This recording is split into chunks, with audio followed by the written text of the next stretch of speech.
नमस्कार दोस्तों, कैसे हैं आप सब लोग। उम्मीद है बहुत अच्छे होंगे। मेरा नाम है शिवम और होम साइंस जंक्शन पर आप सभी का स्वागत है। हम कर रहे थे D++ जो जनरल सेक्शन में रीजनिंग वाला पार्ट आता है उसके प्रीवियस ईयर क्वेश्चन। तो चलिए क्वेश्चन स्टार्ट करते हैं। 10 क्वेश्चन तक हमने कर लिए थे। आपका जो साइंटिफिक असिस्टेंट का एग्ज़ाम हुआ था उसके जनरल सेक्शन के रीजनिंग में हमने 10 क्वेश्चन कर लिए थे। बाकी जो बचे हुए 10 क्वेश्चन हैं वो हम करेंगे आज के क्लास में। तो चलिए क्लास स्टार्ट करते हैं। तो क्वेश्चन नंबर 11 आपके सामने है।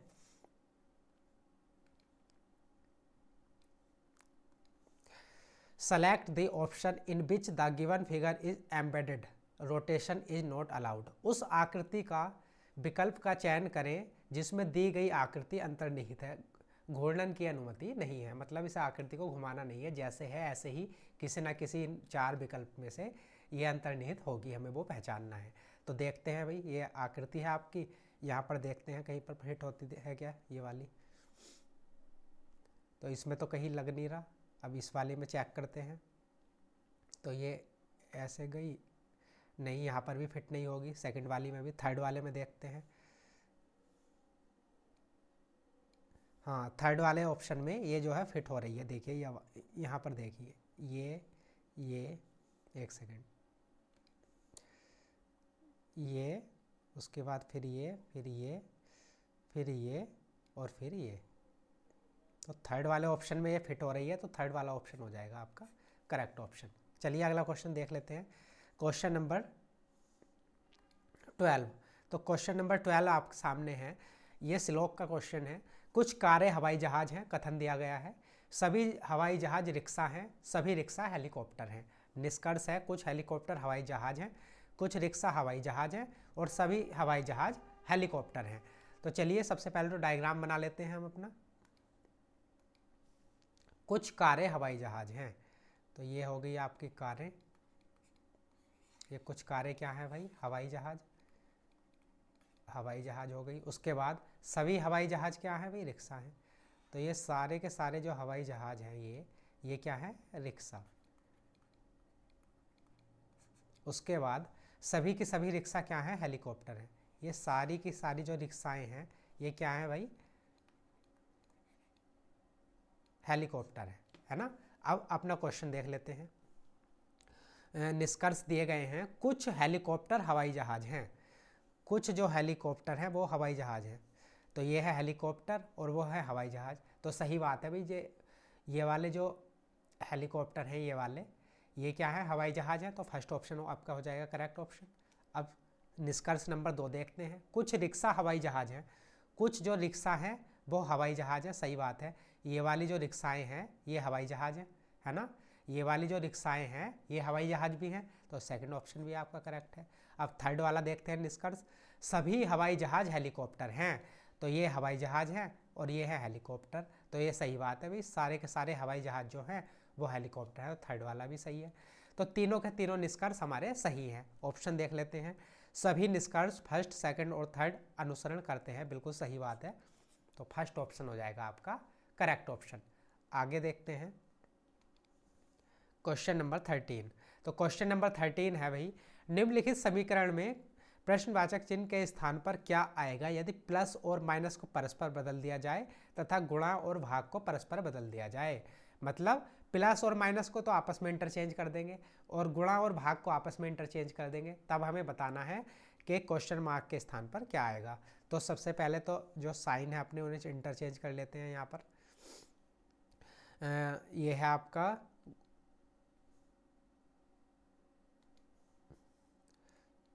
गुणा और भाग को आपस में इंटरचेंज करना है। तो भाग की जगह आ जाएगा भाई गुणा, और प्लस और माइनस को आपस में चेंज करना है तो प्लस की जगह आ जाएगा माइनस, माइनस की जगह आएगा प्लस और गुणा की जगह आएगा भाग। तो हमारी इक्वेशन बन गई क्या, 15 गुणा 3 माइनस के 23 प्लस के 28 भाग 7 is equals to question mark. तो ये इक्वेशन बन गई। अब इसे सॉल्व कर लेंगे। 15 की 3 से गुणा करोगे कितना आएगा, 45 माइनस के 23 प्लस 28 को 7 से भाग करोगे आएगा 4 बराबर क्वेश्चन मार्क। अब ये है 45 और ये प्लस के 4 है तो ये हो गया 49। 49 में से 23 माइनस कर दोगे ये वाले, कितना आ जाएगा भाई, 6 और 2 26, तो 26 आ जाएगा हमारे पास क्वेश्चन मार्क के स्थान पर। तो थर्ड ऑप्शन हो जाएगा आपका करेक्ट ऑप्शन। चलिए अगला क्वेश्चन देखते हैं, क्वेश्चन नंबर 14। तो क्वेश्चन नंबर 14 है, this question is based on the following words. ये आपको कुछ शब्द दिए गए हैं, वर्ड्स दिए गए हैं। In each of the words each vowel is change to the letter immediately following it in the English alphabetical order, and each consonant is changed to the letter immediately preceding it in the English alphabetical order. In how many letter clusters thus formed will no vowel appear? मतलब कि जो भी, जैसे ये आपको ये words दिए गए हैं, तो जो भी वोवेल होगा वो अपने के बाद वाले जो अल्फ़ाबेटिकल ऑर्डर में आता है उसमें आ जाएगा। जैसे कि यहाँ पर ए है तो ए का हो जाएगा बी, और जो कॉन्सोनेंट है जैसे बी है तो बी हो जाएगा पहले वाले में कन्वर्ट, बी का हो जाएगा ए। तो सबसे पहले इनको कन्वर्ट ही कर लेते हैं भाई। जैसे ये है आपका, यहाँ पर लिख लेते हैं ए बी वाई, पहला आपका वर्ड है ए बी वाई, तो इसका क्या हो जाएगा भाई, ए का तो हो जाएगा, वोवेल को कर देंगे इमिडिएटली फॉलोइंग मतलब बाद वाले में, तो ए का हो जाएगा बी, और कॉन्सोनेंट हो जाएगा अपने से पहले वाले में, तो ये हो जाएगा ए। वाई का हो जाएगा क्या, अपने से पहले वाले में वाई 25 होता है तो एक्स में चला जाएगा। अब सेकंड हमारे पास वर्ड है विन, बी आई एन, तो भाई बी हो जाएगा पहले वाले में, ए आई क्योंकि क्या है वोवेल है तो ये अपने से अगले वाले में, तो आई का हो जाएगा जे, और एन का हो जाएगा एम अपने से पहले वाले में। अब ई एन जी को देख लेते हैं, ई एन जी, तो ई हो जाएगा अपने से बाद वाले में एफ, एन हो जाएगा अपने से पहले वाले में एम, और जी हो जाएगा अपने से पहले वाले में, तो ये हो जाएगा एफ। अब एक और बचा कोल, तो सी ओ एल, तो सी अपने से पहले वाले में बी, ओ हो जाएगा अपने से बाद वाले में पी, और एल अपने से पहले वाले में के। तो ये हमने भाई बदल लिए। अब हमें क्या बताना है, in how many letter clusters thus formed will no vowel appear. हमें बताना है कि किस में वोवेल नहीं होगा, कितने लेटर क्लस्टर में। तो आप यहाँ पर देखो, यहाँ पर वोवेल है, फर्स्ट वाले में देखो ये आ गया वोवेल, सेकंड वाले में भी आ गया, थर्ड वाले में नहीं है, तो एक तो आपका ये हो गया, फोर्थ वाले में भी नहीं है, एक आपका ये हो गया। तो 2 लेटर क्लस्टर ऐसे हैं जिसमें एक भी वोवेल नहीं है, तो आपका आंसर हो जाएगा सेकंड वाला 2, है ना। तो चलिए अगला क्वेश्चन देखते हैं, क्वेश्चन नंबर 15। क्वेश्चन नंबर 15 आपके सामने है, in a certain code do the exercise every day is coded as, exercise every day to see is coded as, change to the health is coded as, exercise see mind in is coded as, all the codes are 2 letter codes. बिल्कुल सही बात है, देखिए 2 letter के codes हैं। What is the possible code for change, हमें बताना है चेंज के लिए क्या पॉसिबल कोड हो सकता है। तो चलिए क्वेश्चन को सॉल्व करते हैं भाई। तो हमें चेंज का बताना है। आप देखिए चेंज कहाँ पर आया है, यहाँ पर तो है नहीं, यहाँ पर भी नहीं है, यहाँ पर है, ये देखिए चेंज। हमें बताना है चेंज का कोड क्या है, बाकी यहाँ पर भी नहीं है, सिर्फ एक जगह चेंज आया है, इसी का हमें पॉसिबल कोड बनाना है। तो यहाँ पर सिर्फ एक जगह चेंज है, बाकी और देख लेते हैं। इन देख लेते हैं, इन कहाँ कहाँ पर है, तो इन आप देखोगे तो इन आपका एक यहाँ पर है ना, और तो कोई चीज़ कॉमन नहीं है इस वाले सेंटेंस में। Change in the health, exercise see mind in, तो इसमें इन दोनों सेंटेंस में सिर्फ इन कॉमन है, तो इनका कोड भी कॉमन होना चाहिए। तो इनका कोड हमारे पास क्या हो जाएगा, इनका कोड जो इसमें कॉमन होगा वही इसमें कॉमन होगा। देख लेते हैं, CVIOEW और AZ, तो देखिए AZ यहाँ पर भी है, AZ यहाँ पर भी है, तो इनका कोड क्या हो गया AZ। अब आगे चलते हैं, और क्या दूसरा क्या वो है भाई इसमें, यहाँ पर इन तो हमने कर लिया, द हेल्थ और है, द देखते हैं द कहाँ पर कॉमन है, तो यहाँ पर भी नहीं है, यहाँ पर भी नहीं है, यहाँ पर है, देखिए द यहाँ पर है और द ही यहाँ पर है, तो इनके कोड्स भी कॉमन होंगे। इसे एक बार हटा लेते हैं।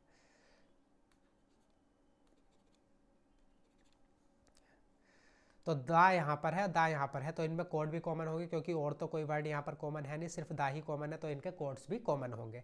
अब देखिए यहाँ पर क्या कॉमन है भाई, PLAZ DF और QW, तो देखिए DF यहाँ पर भी है, DF यहाँ पर भी है, तो द का कोड क्या हो गया DF। बाकी देखिए अब क्या बचा, हेल्थ, हेल्थ कहीं और है क्या, यहाँ पर भी नहीं है, यहाँ पर भी नहीं है, यहाँ पर भी नहीं है, अब यहाँ पर भी नहीं है। तो अब हमारे पास 2 वर्ड्स के तो हमने कोड निकाल लिए, इनका भी निकाल लिया और दा का भी निकाल लिया, है ना। बाकी हमारे पास 2 वर्ड्स बचे, एक तो बचा हमारे पास चेंज और एक बचा हेल्थ। तो अब चेंज और हेल्थ के 2 कोड में से कोई भी हो सकते हैं, क्योंकि 4 वर्ड्स थे यहाँ पर, 4 ही कोड दिए गए थे। तो 2 के तो हमें पता है, 2 के नहीं पता। तो चेंज का हमसे कोड पूछा गया है, तो चेंज के कोड क्या क्या हो सकते हैं। चेंज का कोड PL भी हो सकता है और QW भी। डेफिनेट नहीं बता सकते हम, क्योंकि क्या पता हेल्थ का कोड PL हो या हेल्थ का कोड QW हो। ऐसे ही चेंज का कोड PL भी हो सकता है और चेंज का कोड QW भी हो सकता है, हम डेफिनेट नहीं बता सकते। तो चेंज के कोड क्या क्या होंगे भाई, या तो PL होगा या फिर QW। अब अपने ऑप्शन देख लेते हैं, आइदर AZ और QW। AZ QW नहीं, ये गलत होगा।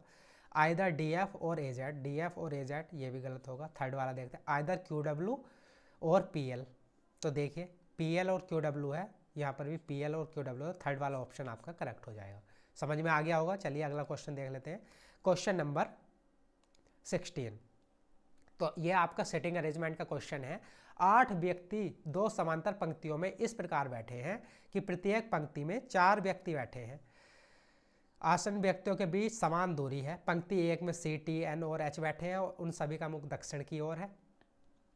और पंक्ति 2 में P, X, W और Y बैठे हैं और उन सभी का मुंह उत्तर की ओर है, मतलब आमने सामने बैठे हैं। फिर आगे हमें कंडीशन दी गई है, T C के बाईं ओर दूसरे स्थान पर बैठा है, इस प्रकार से ये कंडीशन है। और लास्ट में हमें बताना है कौन H के सामने बैठा है। तो क्वेश्चन को करते हैं सॉल्व। तो क्वेश्चन को सॉल्व करने के लिए वही हम सबसे पहले सिटिंग अरेंजमेंट की व्यवस्था इन्हें बिठा लेते हैं। तो 2 पंक्तियाँ हैं, देखिए एक पंक्ति है ये वाली और एक पंक्ति है ये वाली। 4 लोग बैठे हैं, तो बिठा लेते हैं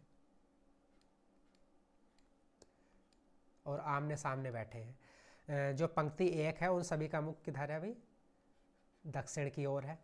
और पंक्ति 2 का सभी का मुख है उत्तर की ओर। पंक्ति 1 में कौन कौन बैठे हैं, C, T, N, H, C, T, N और H ये बैठे हैं। और पंक्ति 2 में कौन कौन बैठे हैं, P, X, W, Y, P, X, W और Y। अब अपनी कंडीशन पढ़ लेते हैं क्वेश्चन की, हमें क्या क्या कंडीशन दी गई है। T C के बाईं और दूसरे स्थान पर बैठा है। T जो है C के बाईं और दूसरे स्थान पर बैठा है।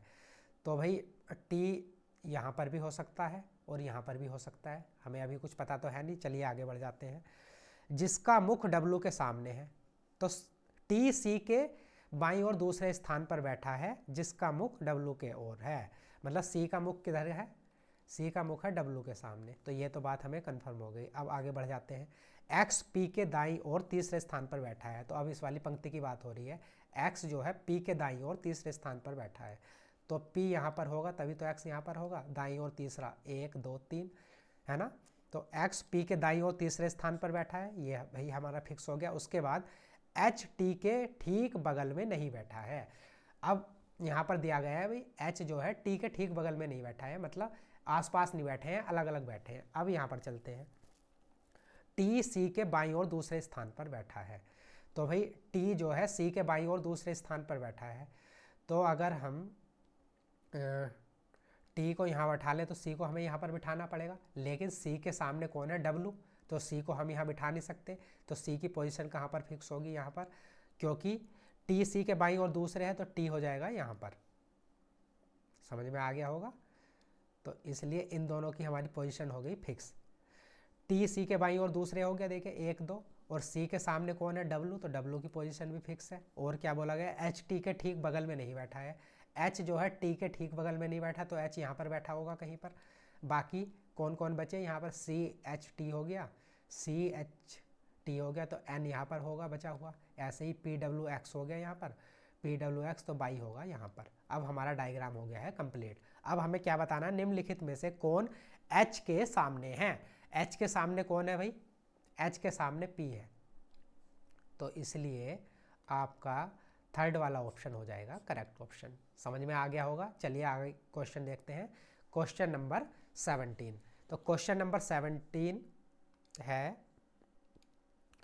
ये भाई क्वेश्चन है P Q R S T U और वी में से प्रत्येक की परीक्षा एक ही सप्ताह के अलग अलग दिन सोमवार से शुरू होकर रविवार को समाप्त होती है। क्यू की परीक्षा गुरुवार को होती है। टी और पी के बीच ठीक 4 लोगों की परीक्षा होती है, जिनमें से किसी की भी परीक्षा रविवार को नहीं होती है। आर की परीक्षा एस से ठीक पहले होती है। यू की परीक्षा शुक्रवार को नहीं होती है। टी की परीक्षा एस के बाद नहीं होती है। सोमवार को किसकी परीक्षा होती है? तो लैंग्वेज काफ़ी बड़ी है, क्वेश्चन को सॉल्व करते हैं। तो सबसे पहले हमें क्या देखना है, क्या क्या हमें दिया गया है। तो ये भाई कुछ लोग हैं, सप्ताह के अलग अलग दिन सोमवार से शुरू होकर रविवार को समाप्त होती है। तो यहाँ पर लिख लेते हैं दिन। ये हो गया मंडे, ये हो गया ट्यूसडे, ये हो गया थर्सडे, मंडे ट्यूसडे वेडनेसडे, उसके बाद ये थर्सडे, उसके बाद फ्राइडे, उसके बाद सैटरडे और लास्ट में संडे। तो ये दिन बना लिया हमने, Monday Tuesday Wednesday Thursday Friday Saturday Sunday, क्योंकि बोला गया है सोमवार से शुरू होकर रविवार को समाप्त होती है। अब आगे पढ़ते हैं भाई।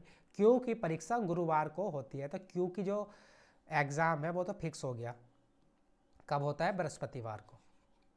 क्यू का एग्ज़ाम हो गया फिक्स कि वो गुरुवार को होता है। टी और पी के बीच ठीक 4 लोगों की परीक्षा होती है, जिनमें से किसी की भी परीक्षा रविवार को नहीं होती है। तो भाई ये 2 लोग हैं टी और पी, इनके बीच में 4 लोगों की परीक्षा होती है। और ये भी बताया गया है कि टी और पी दोनों में से किसी का भी एग्ज़ाम है वो संडे को नहीं होता है। तो अगर इनका एग्ज़ाम संडे को नहीं होगा तो बाकी कितनी पोजीशन बची? 1 2 3 1 2 3 4 5। तो अगर टी की परीक्षा यहाँ पर मान ली हमने, टी या पी की परीक्षा, तो बीच में कितने लोग होने चाहिए? 4, 1 2 3 4 लोग होने चाहिए। तो यहाँ पर भी टी या पी हो जाएगा, है ना, क्योंकि टी और पी के बीच में 4 लोग होने चाहिए। और टी और पी की परीक्षा संडे को है नहीं, संडे को नहीं है तो या तो मंडे को होगी टी या पी की परीक्षा, और मंडे से सैटरडे के बीच में होगी, क्योंकि 4 लोग हमें बीच में भी चाहिए। तो 1 2 3 4 लोग हो गए। तो या तो मंडे को टी की परीक्षा होगी या पी की, ऐसे ही सैटरडे को या तो टी की परीक्षा होगी या पी की। अब आगे बढ़ते हैं। जिनमें से किसी की परीक्षा रविवार को नहीं होती है। आर की परीक्षा एस से ठीक पहले होती है। आर की जो परीक्षा है एस से ठीक पहले होती है। तो भाई ए की पोजीशन बचती है, आर की परीक्षा यहाँ होगी, एस की परीक्षा यहाँ होगी। आर की परीक्षा एस से ठीक पहले हो गई, क्योंकि और तो कोई पोजीशन हमारे पास बची नहीं थी। उसके बाद यू की परीक्षा शुक्रवार को नहीं होती है। अब ये भी फिक्स हो गया कि भाई यू की जो परीक्षा है वो फ्राइडे को नहीं होती, यू की परीक्षा फ्राइडे को नहीं होती। बाकी सारी पोजीशन फिक्स हैं। मंडे को भी या तो टी की परीक्षा होगी या पी की, ऐसे ही सैटरडे को या तो टी की परीक्षा होगी या पी की। तो यू के लिए ए की पोजीशन बची संडे, तो यू की परीक्षा होगी संडे को। अब टी की परीक्षा एस के बाद नहीं होती है। अब बोला गया है कि भाई जो टी की परीक्षा है वो एस के बाद नहीं होती है, तो एस से पहले ही होगी, है ना। एस से पहले होगी तो मतलब यहाँ पर मंडे को किसकी परीक्षा होगी? टी की। जब मंडे को टी की परीक्षा फिक्स हो गई तो सैटरडे को किसकी परीक्षा होगी? पी की। अब एक पोजीशन बची हमारे पास फ्राइडे की। फ्राइडे को किसकी परीक्षा होगी? वी की। तो हमारा जो है डायग्राम बन के हो गया है कंप्लीट।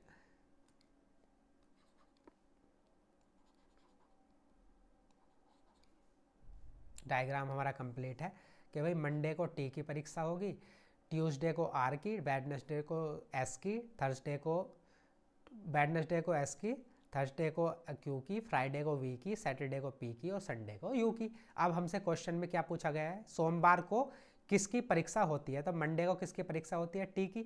तो इसलिए 4th ऑप्शन हो जाएगा आपका करेक्ट ऑप्शन। आगे देखते हैं question number 18। Select the set in which the numbers are related in the same way as are the numbers of the following sets। मतलब जो जिस प्रकार से इन 2 सेट्स में नंबर हैं,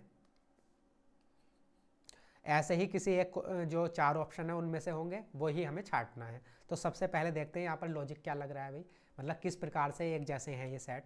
तो 17 से 50 तक पहुँचना है। कैसे पहुँच सकते हैं? तो 17 की अगर आप 3 से गुणा करोगे तो कितना होता है? 17 या 51 में माइनस के 1 कर दोगे, आ जाएगा 50। अब यहाँ पर देखते हैं 21 में 3 की गुणा करोगे 21 तिया 63, 63 में 1 माइनस कर दोगे मिल जाएगा 62। तो हमें पैटर्न पता चल गया क्या है, 17 गुणा 3 माइनस के 1, ऐसे ही 21 गुणा 3 माइनस के 1, ये क्या हो जाएगा 50 और ये हो जाएगा आपके पास 62। ऐसे ही हमें ऑप्शन छांटना है जिसमें ये पैटर्न फॉलो हो, गुणा 3 माइनस 1 वाला, है ना। तो 32 कि आप 3 से गुणा करोगे तो कितना आएगा, 30 या 90 और 6 96, 96 माइनस के 1 करना है तो आ जाएगा 95, लेकिन ये 97 है तो ये तो हो गया गलत। अब सेकंड ऑप्शन देखते हैं, तो 26 की 3 से गुणा करोगे तो 20 या 60 और 6 या 18, 60 10 70 और अरे 1 78, 78 में से 1 माइनस कर दोगे मिल जाएगा 77। तो सेकंड ऑप्शन आपका सही है, 26 गुणा 3 माइनस के 1। तो 26 के 3 से गुणा करोगे कितना आ जाएगा भाई 78 और 78 में से 1 माइनस कर दोगे मिल जाएगा 77। तो इसलिए सेकंड ऑप्शन हो गया आपका करेक्ट ऑप्शन। आगे देखते हैं क्वेश्चन नंबर 19। तो क्वेश्चन नंबर 19 है, which is the one that does not belong to the group, to that group. वह कौन सा है जो उस समूह से संबंधित नहीं है, मतलब 3 कोई एक जैसे होंगे, 4th अलग होगा, हमें वही बताना है कि कौन सा अलग है। तो भाई ये हो गया 10 3 13, यहाँ पर 8 3 11, 6 3 9, 12 3 15। तो इससे तो हमें पता चला नहीं। अब इन दोनों को चेक करते हैं, 8 + 2 10, 8 + 2 10, 6 + 2 8, ऐसे ही है 5 + 2 7 और 10 + 2 12। तो 5 + 2 7 होना चाहिए था, यहाँ पर f की जगह क्या होना चाहिए था, f की जगह होना चाहिए था g, लेकिन है f। तो बाकी तो तीनों ये एक जैसे हैं, 1 2 और 4th, है ना। थर्ड जो है ये अलग है, तो यही हो जाएगा हमारा आंसर। थर्ड ऑप्शन हो गया हमारा करेक्ट ऑप्शन। आगे देखते हैं क्वेश्चन नंबर 20। तो क्वेश्चन नंबर 20 है, this question is based on the following words. तो 4 वर्ड्स दिए गए हैं आपको, और इनमें भी जो हमने पहले एक क्वेश्चन किया था उसी प्रकार का क्वेश्चन है। In each of the words each vowel is change to the letter following. तो जो वॉवेल है वो अपने से अगले वाले अल्फ़ाबेट्स में चेंज हो जाता है, और जो कॉन्सोनेंट है वो अपने से पीछे वाले अल्फ़ाबेट्स में चेंज हो जाता है। तो सबसे पहले इन्हें चेंज कर लेते हैं। यहाँ पर लिखेंगे हम क्या, TOE। तो वॉवेल होता है अपने से अगले वाले में और कॉन्सोनेंट अपने से पीछे वाले में। तो टी है, टी का क्या हो जाएगा भाई S, टी का हो जाएगा S अपने से पिछले वाले में, और O का हो जाएगा P, E का हो जाएगा F। अब आगे देखते हैं दूसरा USE। तो U का हो जाएगा V, S का हो जाएगा R और E का हो जाएगा F। फिर NOD को देखते हैं, NOD। तो N का हो जाएगा भाई M, O का हो जाएगा P, D का हो जाएगा C। एक और बचा OAR। तो O का हो जाएगा P, A का हो जाएगा B और R पिछले वाले में चेंज हो जाएगा, क्या हो जाएगा Q। अब हमें क्या बताना है, in how many letter clusters thus formed will no vowel appear, मतलब जिसमें भी वोवेल ना हो। तो यहाँ पर देखिए इसमें वोवेल नहीं है, तो एक तो हमें ये मिल गया। अब यहाँ पर देखिए इसमें है ई, इसमें देखिए इसमें भी नहीं है। अब यहाँ पर देखिए यहाँ पर भी नहीं है, सॉरी हमने ये तो चेंज किया ही नहीं, यूज था ना। तो ई का तो हो जाएगा भाई एफ, ई का एफ हो जाएगा, तो यहाँ पर भी नहीं है ना। यूज था तो यू तो पहले वाले में चेंज हो जाएगा, एस पहले वाले में और ई अगले वाले में, है ना। तो इसलिए ये भी हो गया VRF। तो चारों के चारों ऐसे हैं जहाँ पर वोवेल नहीं है, तो इसलिए हमारा ऑप्शन कौन सा हो जाएगा, फर्स्ट वाला ऑप्शन हो जाएगा हमारा करेक्ट ऑप्शन। तो ये थे भाई हमारे 20 क्वेश्चन जो साइंटिफिक असिस्टेंट का 2024 में एग्जाम हुआ था, उसके 20 क्वेश्चन रीजनिंग वाले सेक्शन के। तो उम्मीद है क्लास आपको अच्छी लगी होगी, अच्छी लगी है तो लाइक कर देना, शेयर कर देना। और जनरल पेपर चाहे वो DSSS भी हो, BPSC हो या फिर UGC नेट का फर्स्ट पेपर हो, उसकी आप तैयारी करना चाहते हैं तो जुड़ सकते हैं हमारे चैनल होम साइंस जंक्शन से। और इसकी जो हमने जो ये अभी क्वेश्चन किए हैं, इसके PDF के लिए आपको टेलीग्राम पे ये है पेपर 1 बाय शिवम चौहान, इस पर आपको इसकी जो है PDF मिल जाएगी। तो मिलते हैं अगली क्लास में, तब तक के लिए नमस्कार, धन्यवाद।